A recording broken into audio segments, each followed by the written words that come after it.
Senhor meu Deus, nosso Pai querido, Paizão, eu te agradeço mais uma vez, ó Pai, por esse tempo precioso aqui, Pai, por essa noite que o Senhor tem preparado. O Senhor já tem, antes de nascer aqui, ó Deus, estar acontecendo, já tinha nascido no teu coração, no meu coração, Senhor. Pai, em nome de Jesus, eu peço que agora, onde a tua palavra será ministrada, Senhor, que o Senhor venha falar aos nossos corações, venha falar às nossas vidas, ó Pai. Venha, Deus, ministrar aquilo que o Senhor tem colocado em mim, ó Deus, que eu possa agora ser boca do teu Espírito aqui, boca do Senhor para falar aos teus filhos nessa noite, Pai. Abençoa as nossas vidas, abençoa esse tempo agora. Eu repreendo em nome de Jesus todo atrapalho do inimigo, tudo aquilo que vem querer trazer distorção contra a palavra de Deus, Pai. E que em nome de Jesus nós possamos agora estar aqui focados, ó Pai, e prontos para ouvir a tua voz, Pai, em nome de Jesus. Amém. Tá com a sua Bíblia aí? Quem está com a palavra de Deus, com o celular, tablet, sei lá, modernidade. Gente, eu estava falando no meu GC ontem. Ah, verdade. Toda sexta-feira nós temos o GC também, tá? Os GCs estão acontecendo às 20 horas. GC, para quem não sabe, célula. Às 20 horas na casa da Júlia, lá no Vanelville 5, então tão distante. E às 19 horas no Campolim. Estou lá na casa da Dé e do Rafa. Beleza? Pega a sua Bíblia aí comigo. Vamos fazer nossa declaração resumida aqui. Fala assim, ó: eu sou o que a Bíblia diz que eu sou. Eu tenho o que a Bíblia diz que eu tenho. E eu posso o que a Bíblia diz que eu posso. Você ama a palavra de Deus? Se você não ama, comece a amar. Pelo amor de Deus. Aqui é a carta do amor, é a carta de amor de Deus para nós. Aqui tem a mensagem de Deus escrita ponta a ponta, falando assim: eu te amo, eu tenho misericórdia de você. Ah, como eu te quero perto de mim, meu filho, minha filha. Como eu te amo. Eu enviei meu filho para te salvar, para morrer por você, e eu quero você comigo. Então é a carta de amor de Deus para nós. Leia ela, leia a Bíblia, se apaixone por ela. E eu convido vocês nessa noite comigo a abrir a sua Bíblia lá no livro de Atos.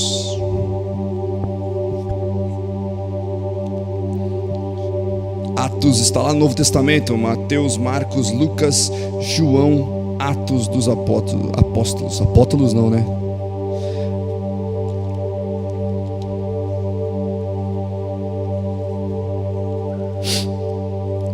Atos capítulo 2. Quem achou, deixa aí. Eu quero que você preste muita atenção. Por favor, não se distraia. Não pisque, não, pode piscar. Mas fica muito atento, porque a mensagem que Deus sempre fala para nós aqui, se você distrair, ó, vai perder o fio da meada. Deus quer falar com você, como tem falado comigo. E o livro de Atos, ele descreve o que aconteceu pós a vinda de Cristo na terra. Ele começa no capítulo 1 falando da ascensão de Jesus. Jesus esteve na terra por 33 anos, 3 anos exercendo o seu ministério. E depois que ele morreu, há 3 dias ressuscitou, esteve mais 40 dias com os seus discípulos, agora chamados apóstolos. E ele ascendeu aos céus, ele subiu aos céus, voltou ao lado do Pai. Só que ele voltou, e como nós estamos falando aqui desde o primeiro sábado de janeiro, sobre legado. Legado, que é aquilo que nós fazemos hoje, que nós queremos que seja marca para as gerações futuras. Esse é o nosso legado. O que você faz hoje, que daí vai refletir no amanhã, para aquelas pessoas que vão vir e vão lembrar de você, ou lembrar daquilo que você fez. E Jesus até hoje está aí o legado dele vivo em nossas vidas.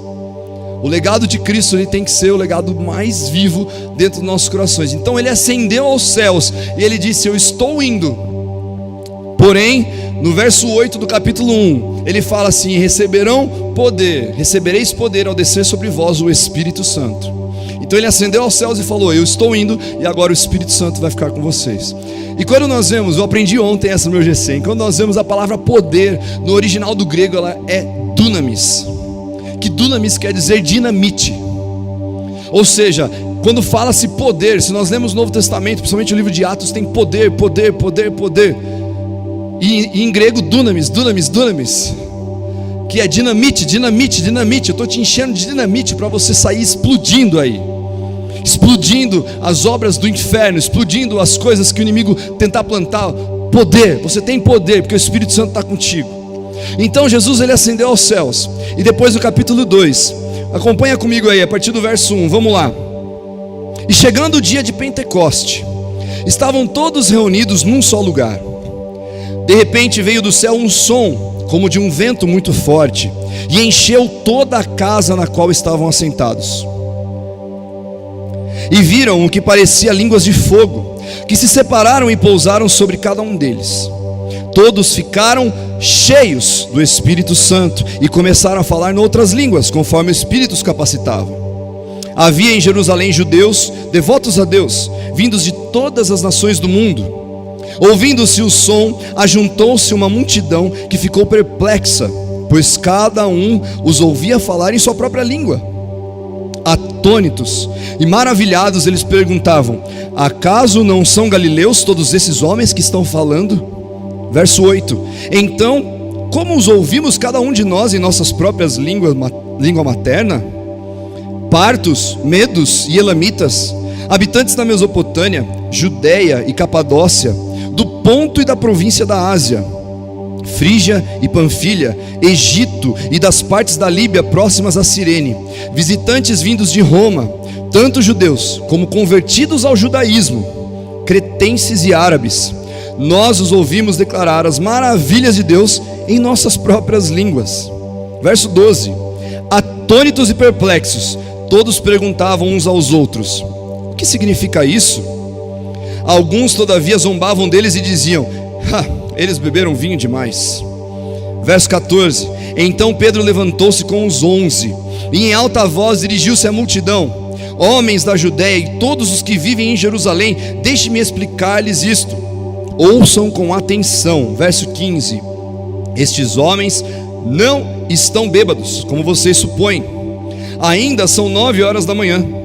Ao contrário, isto é o que foi predito pelo profeta Joel. Verso 17: nos últimos dias, diz Deus, derramarei do meu espírito sobre todos os povos, os seus filhos e as suas filhas profetizarão, os jovens terão visões, os velhos terão sonhos, e sobre os meus servos e as minhas servas derramarei do meu espírito naqueles dias, e eles profetizarão. Mostrarei maravilhas em cima no céu e sinais embaixo na terra: sangue, fogo e nuvens de fumaça. Verso 20: o sol se tornará em trevas e a lua em sangue, antes que venha o grande e glorioso dia do Senhor, e todo aquele que invocar o nome do Senhor será salvo. Até isso, por enquanto. Glória a Deus. Quero começar aqui fazendo um simbolismo. Eu trouxe aqui uma caixa de fósforo. Prestem muita atenção.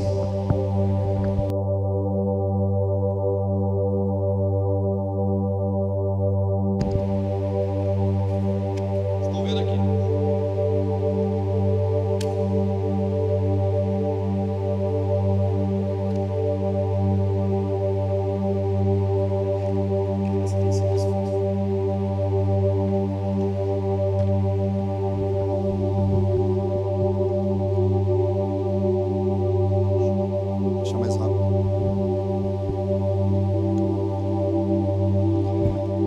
Como esse fósforo riscado que gerou uma chama, agora apagou por causa do vento, mas essa chama consome esse palito. Esse fósforo riscado e essa chama, que se eu deixar ela ia consumir o palito todo, ela resume o livro de Atos. Vocês já vão entender. O livro de Atos, por isso que eu falo, presta atenção, eu vou dar umas viajadas aqui, eu quero que você viaje comigo. O livro de Atos, primeira coisa, ele foi escrito, muito provável, pelo médico Dr. Lucas. Há ainda algumas pessoas que falam que não, que tá aquelas dúvidas, mas é praticamente certo que foi Lucas quem escreveu Atos. E Lucas, ele não era um discípulo, não era um apóstolo. Lucas era um médico. E Paulo foi narrando para ele o livro de Atos, qual ele foi escrevendo. E ele foi escrito ali aproximadamente pelo ano 63 depois de Cristo, ou seja, 30 anos após Jesus ter ascendido aos céus. E Atos ele é conhecido pela expansão do evangelho na terra.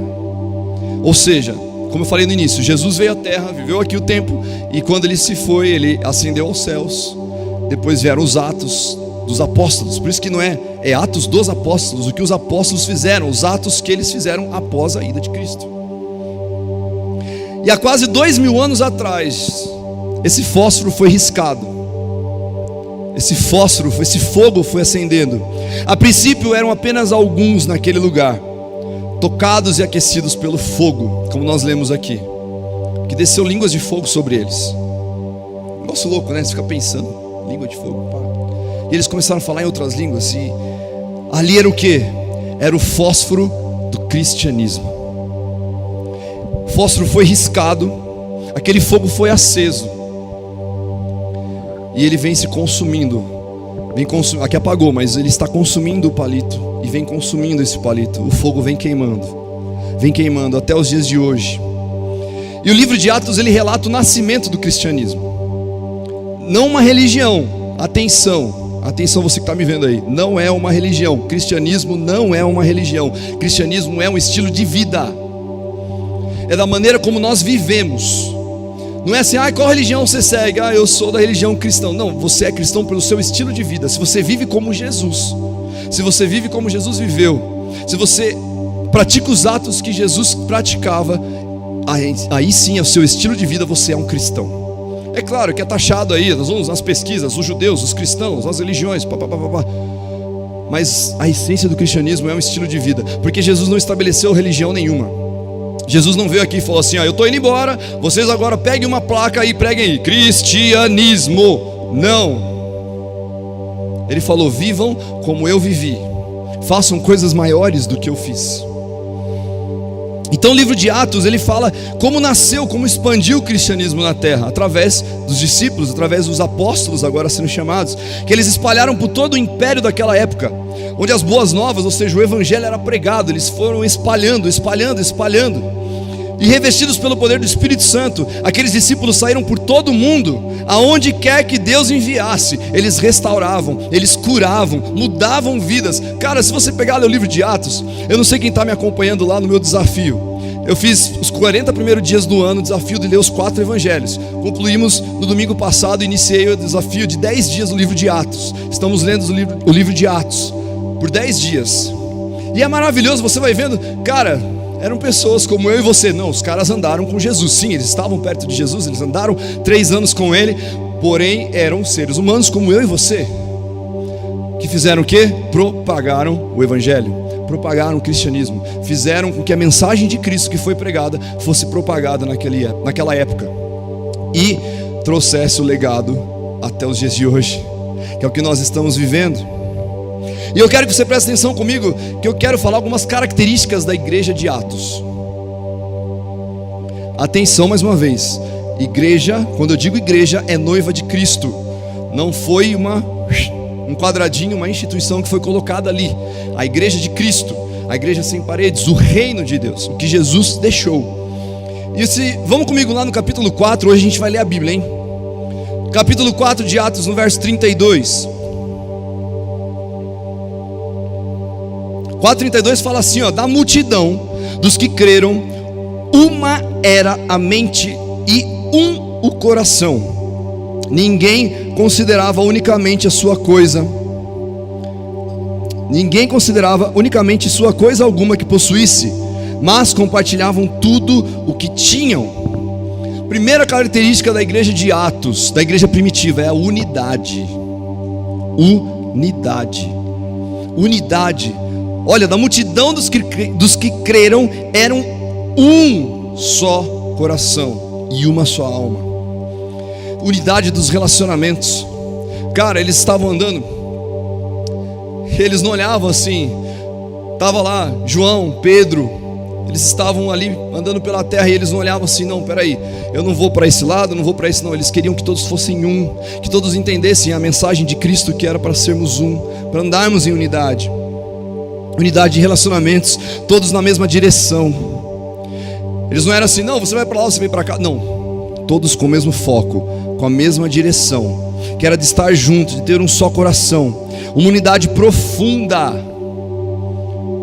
semelhante à da Trindade: Deus Pai, Deus Filho e Deus Espírito Santo. Os três são três pessoas, mas as três pessoas são uma só.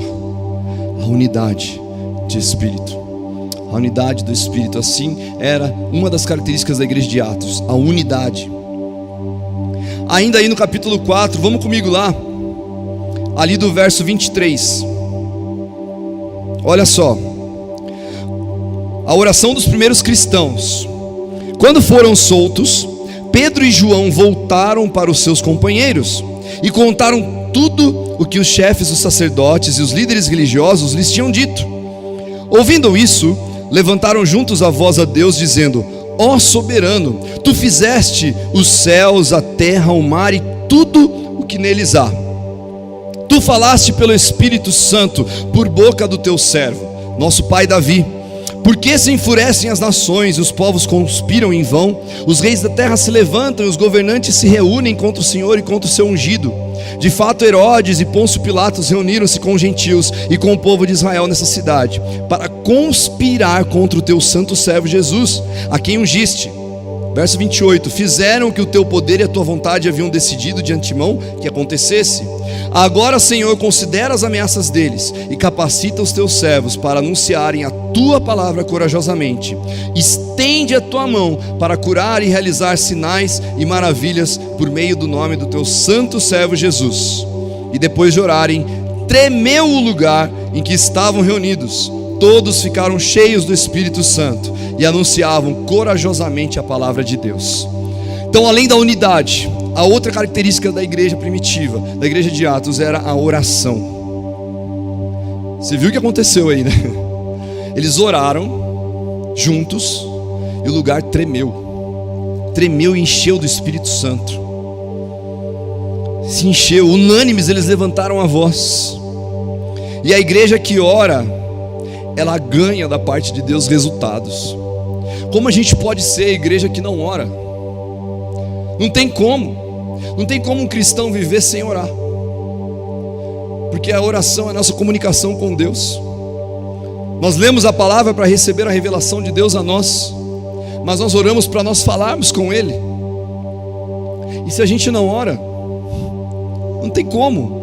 Até existem uns jargões aí, umas frases que falam: a oração é o combustível do crente e tal. Se você pensar, é mesmo. Se você não orar, como é que você vai viver?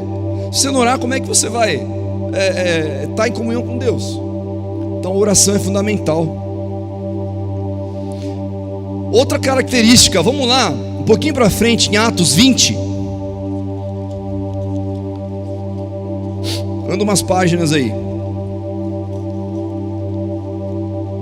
Atos 20, verso 21. Fala assim, ó: testifiquei tanto a judeus como a gregos que eles precisam converter-se a Deus com arrependimento e fé em nosso Senhor Jesus. Ou seja, testificando tanto a judeus como a gregos o arrependimento para com Deus e a fé no nosso Senhor Jesus Cristo. O que quer dizer isso? Eles conheciam e viviam o evangelho do reino. A igreja de Atos conhecia e vivia o evangelho do reino de Deus.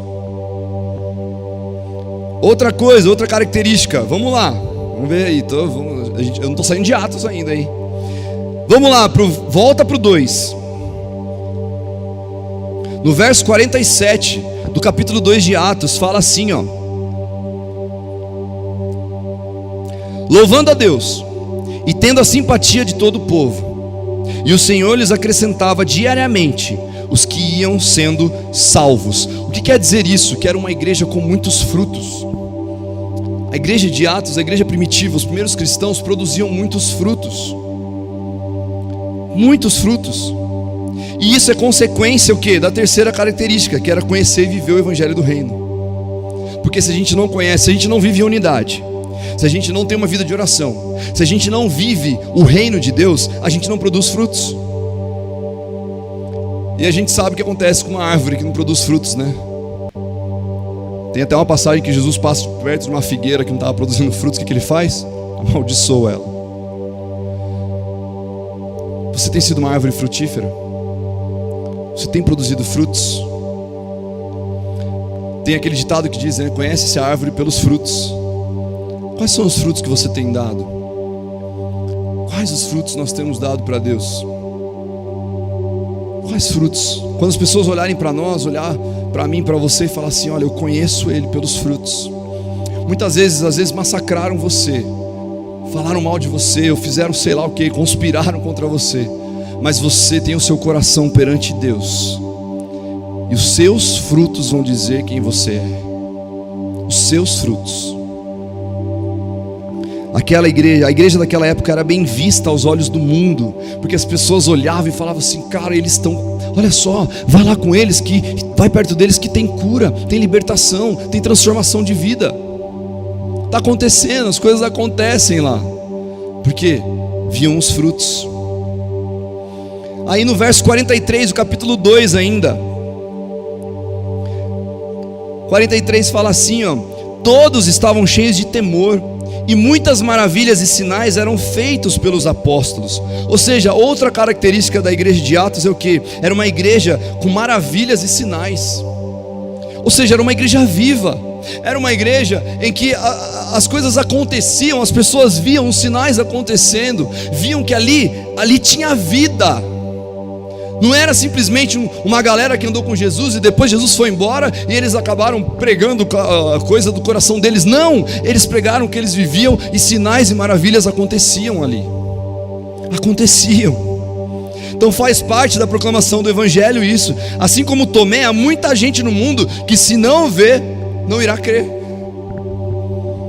Então os sinais fazem parte da igreja. Às vezes fala assim: não, essa coisa de milagres é para o tempo de Jesus. Aliás, você está lendo em Atos, 2000 anos atrás, não serve mais.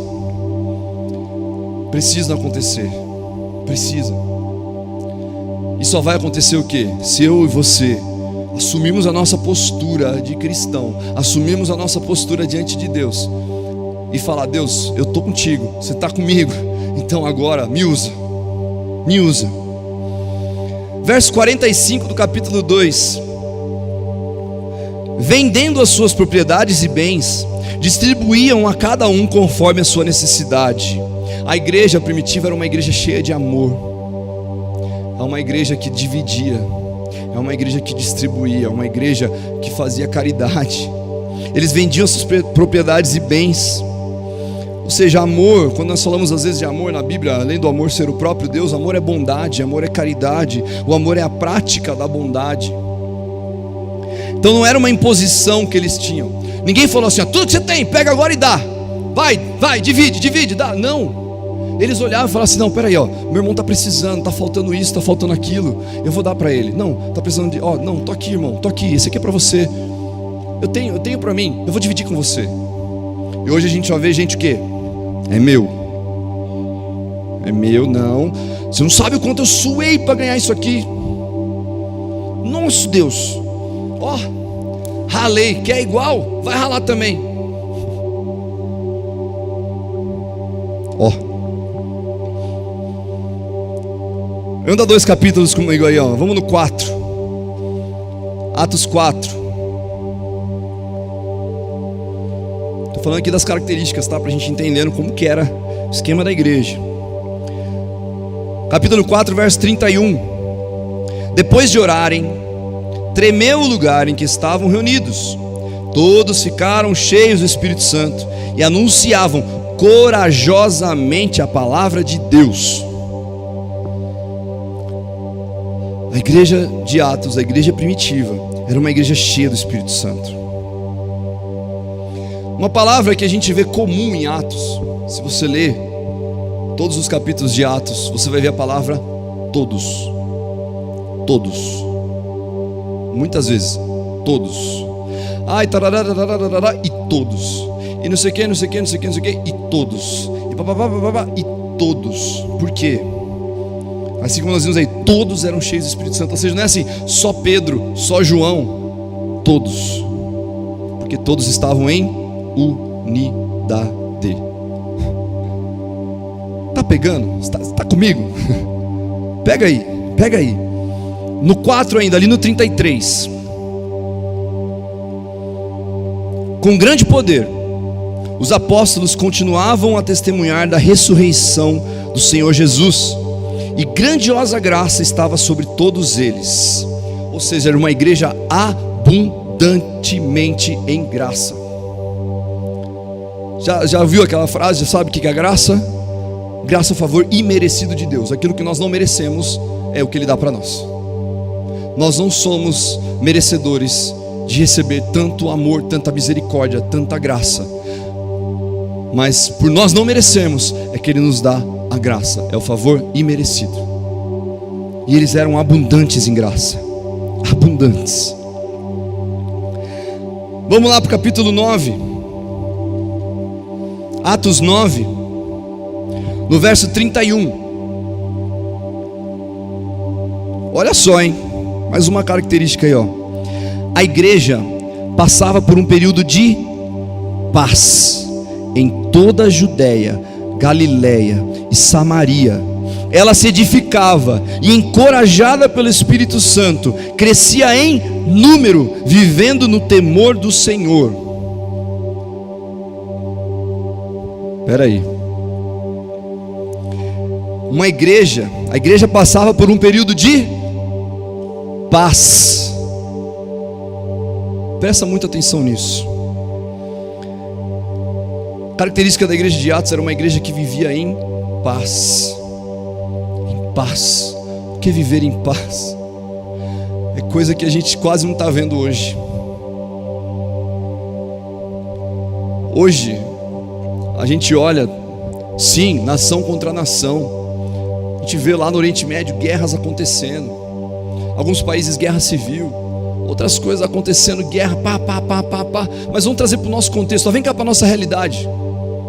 Olha só, quantas vezes a gente não vê, porque é da igreja X com a igreja Y, aquela não entra, aquela não se comunica, aquela não pode falar com essa, aquela não pode ir naquela, que aquela não, porque aquela usa isso, essa usa aquilo, aquela é saia, aquela é calça, aquela é boné, aquela é largador, aquela não sei o que, é o que? É uma guerra. Porque aquela é aspersão, aquela é imersão, aquela é joelho, aquela não é de joelho, aquela é de pé, aquela levanta, aquela senta, aquela bate palma, aquela não bate. Gente, a igreja de Atos, a igreja primitiva, era uma igreja que vivia em paz, cada um com a sua característica, cheios do Espírito Santo, mas em paz, em unidade. E hoje a gente vê o que? Levantando a bandeira aqui, a bandeira X, a bandeira Y, a bandeira Z, a A, a B, a C, e todas as bandeiras. Não, a minha bandeira é mais colorida que a sua, a minha bandeira é mais forte, a minha bandeira vai na frente da sua. E não dá. A igreja é uma. A igreja que foi estabelecida aqui em Atos dos Apóstolos, como eu falei, Jesus não deixou uma religião, Ele deixou um estilo de vida. Existem sim várias denominações, existem várias características, porque eu me sinto melhor aqui, você se sente melhor lá, você tem mas não tem que jogar pedra, não tem que ficar falando mal, não tem que criticar, é paz. Paz.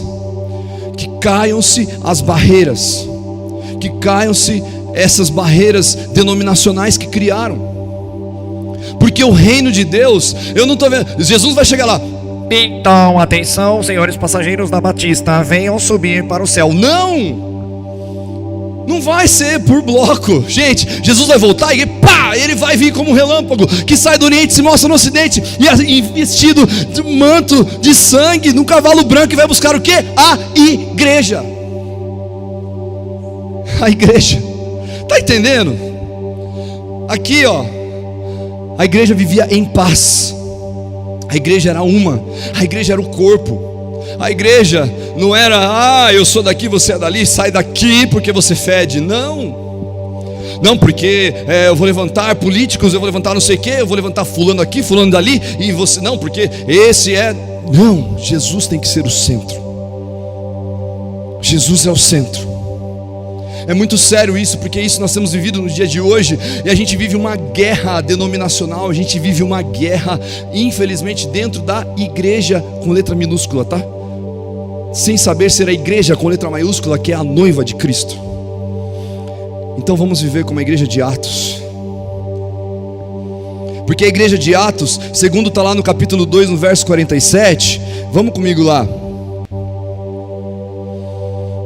Capítulo 2, verso 47 fala assim, ó, louvando a Deus e tendo a simpatia de todo o povo, e o Senhor lhes acrescentava diariamente os que iam sendo salvos.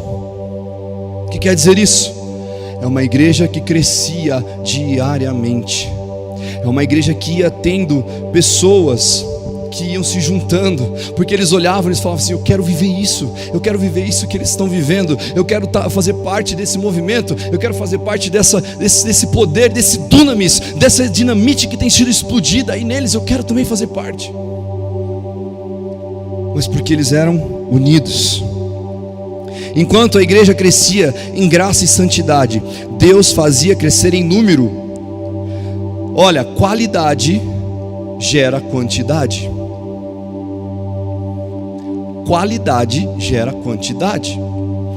A quantidade só incha, mas se não tiver qualidade, por isso que eu pego muito no pé. Eu tenho falado com a galera aqui que tem caminhado comigo, eu falo assim, gente, nós vamos ter que andar aqui em discipulado. Eu quero andar junto de vocês, nós vamos estar discipulando vocês. O que é discipular? É você ter uma vida próxima, é você conhecer com quem você está andando, você ajudar, você está crescendo junto. Porque não adianta eu pegar e falar assim, não, vem, eu quero encher esse salão, eu quero encher aqui, ó, que vai a gente lá para fora e tal, só para ter número.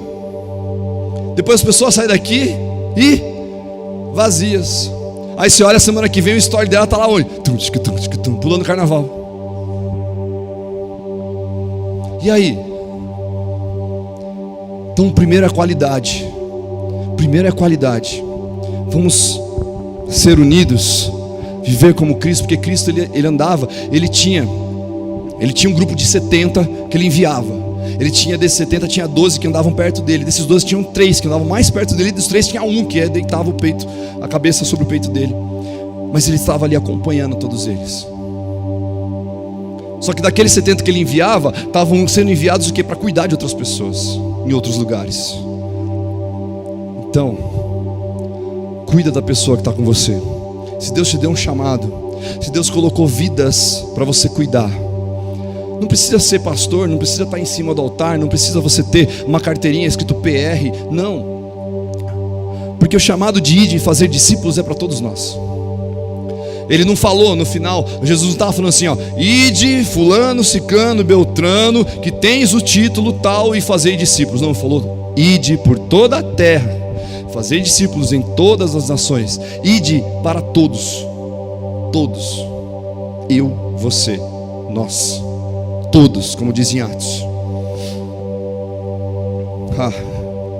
Quando a igreja vive o que prega e testemunha o poder do Espírito, Deus faz crescer.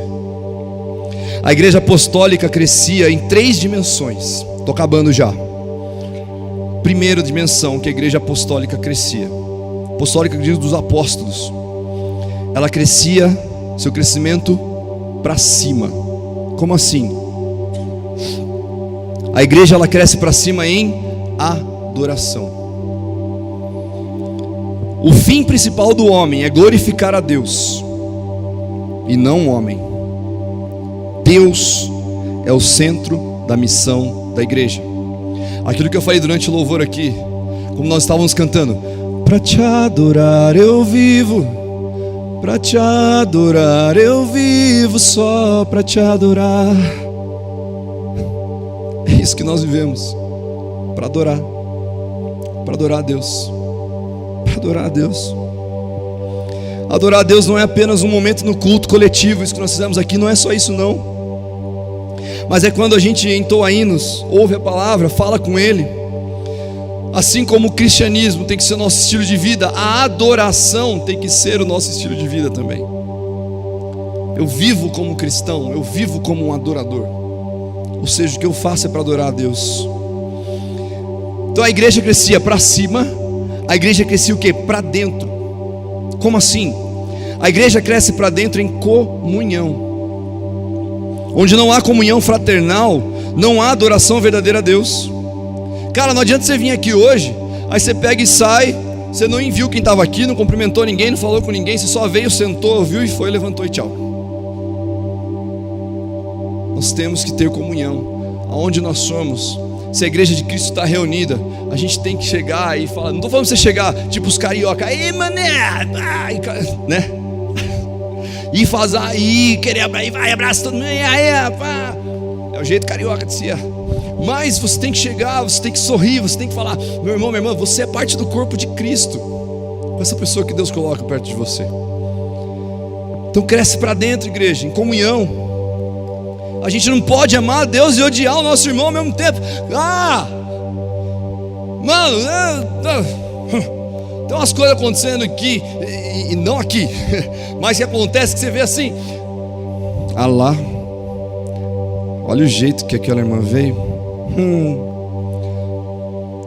viu? Tá cantando lá, ó. Ontem tava ali falando mal, e olha quem entrou na igreja, esse aí.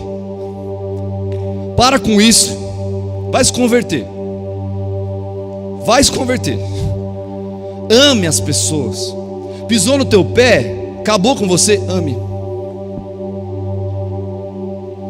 Jesus estava ali, ó, levando tapa, sendo cuspido na cara, levando chibatada. Depois estavam pregando ele na cruz. Ele falava o quê? Pai, perdoa porque eles não sabem o que fazem.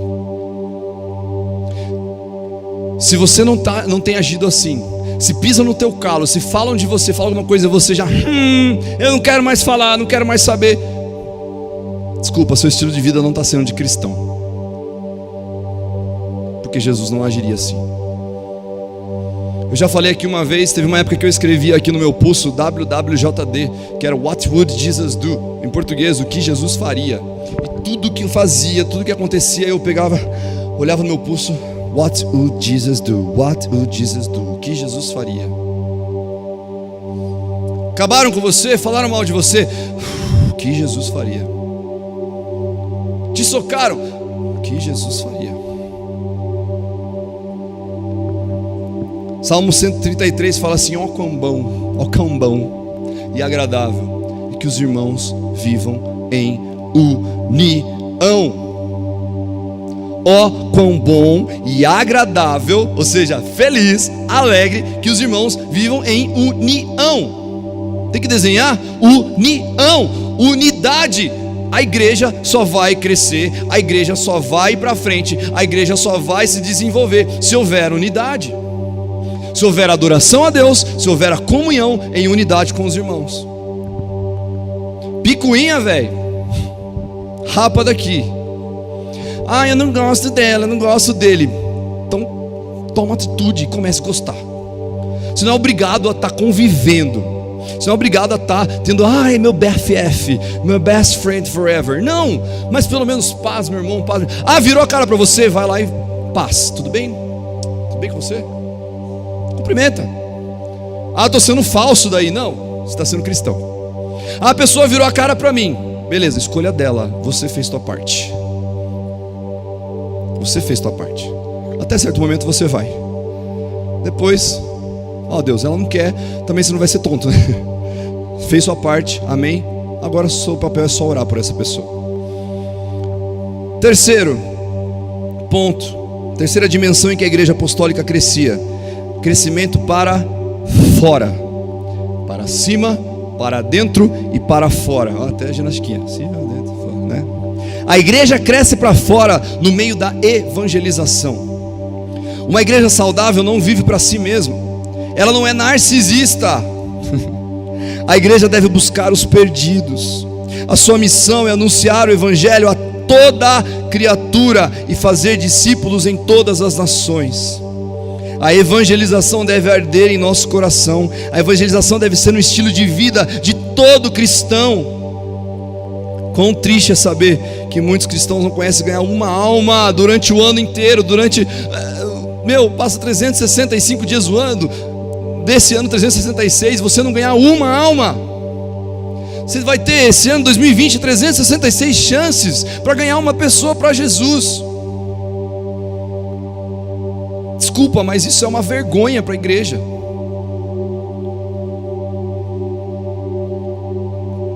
Daqui, semana que vem, por essa cidade e por tantas outras. Em nome de Jesus, eu declaro falência do carnaval nessa terra. Declaro falência. Que chova e quebre todos os carros alegóricos lá. Mas vai ter muita gente aí perdida, jogada. Eu não sei você, graças a Deus, eu nunca tive uma vida, entre aspas, no mundo, como se diz aí no termo, né? Eu cresci na igreja e tudo mais, mas eu já tive oportunidade de estar evangelizando em carnaval. Eu estive por 5 anos seguidos indo ao carnaval de Ouro Preto, que é um dos piores, é um dos maiores do Brasil, carnaval de rua. Ele perde para Recife e para Salvador, se eu não me engano, ou é só para Recife. Eu nunca tinha vivido naquele ambiente. E quando eu entrei lá para fazer evangelização, e era assim, eu via adolescentes, jovens fazendo sexo na rua, bebendo, se drogando assim, de uma forma aberta. Semana que vem está chegando essa festa dos infernos, que é um trem horrível esse negócio. Carnaval acho que é a pior festa que inventaram. E você vai ver muitas pessoas perdidas. E o que você está fazendo, mané? Você vai ficar o quê? Vai ficar na tua casa de bracinho cruzado, assistindo Netflix? Não vou sair porque é perigoso eu sair no carnaval. Perigoso é aquelas vidas morrerem ali no meio da festa e ir para o inferno, e a gente não fazer nada. A igreja tem que crescer para fora. Meu chamado, eu dos 5 dons ministeriais, o meu não é evangelista, o meu é mestre. Eu vou só ensinar. Cara, mas o ID foi para você também, Zé Mané. O ID é para todos. Alguns têm o dom. Tem cara, eu não sou evangelista. Mas se eu chegar, enquanto eu estou ganhando um ali, estou conversando, convencendo, o evangelista já foi 5, 10, porque é o dom dele. Mas eu posso, porque o ID foi dado para mim também. O ID também está comigo. O poder do Espírito Santo que estava sobre a igreja de Atos também está comigo e está com você. Então só vai.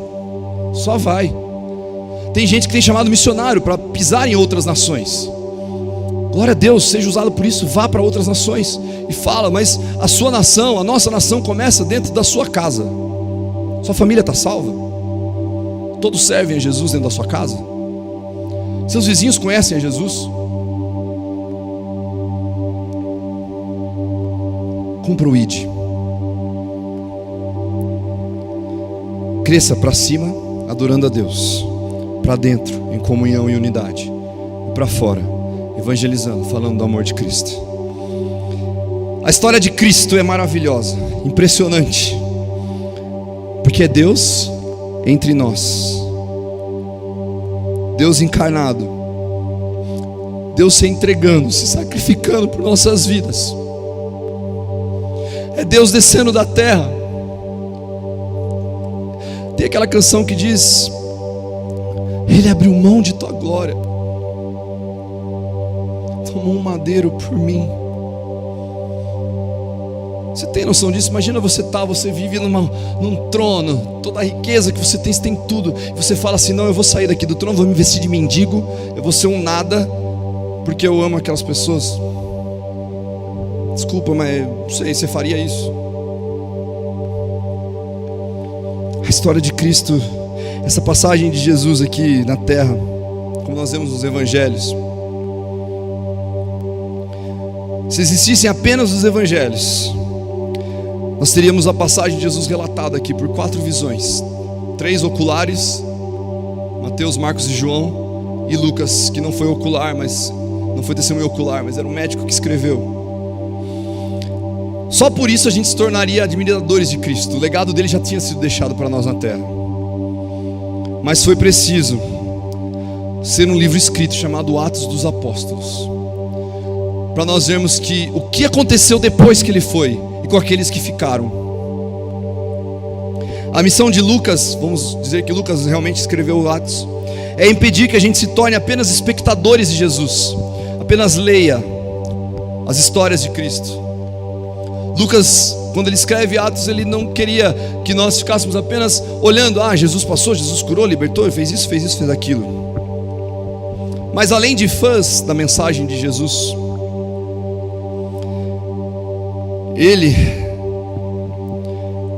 Lucas, que era um membro ali do quarteto oficial dos escritores do Evangelho, ele é o único a registrar essa continuação da história.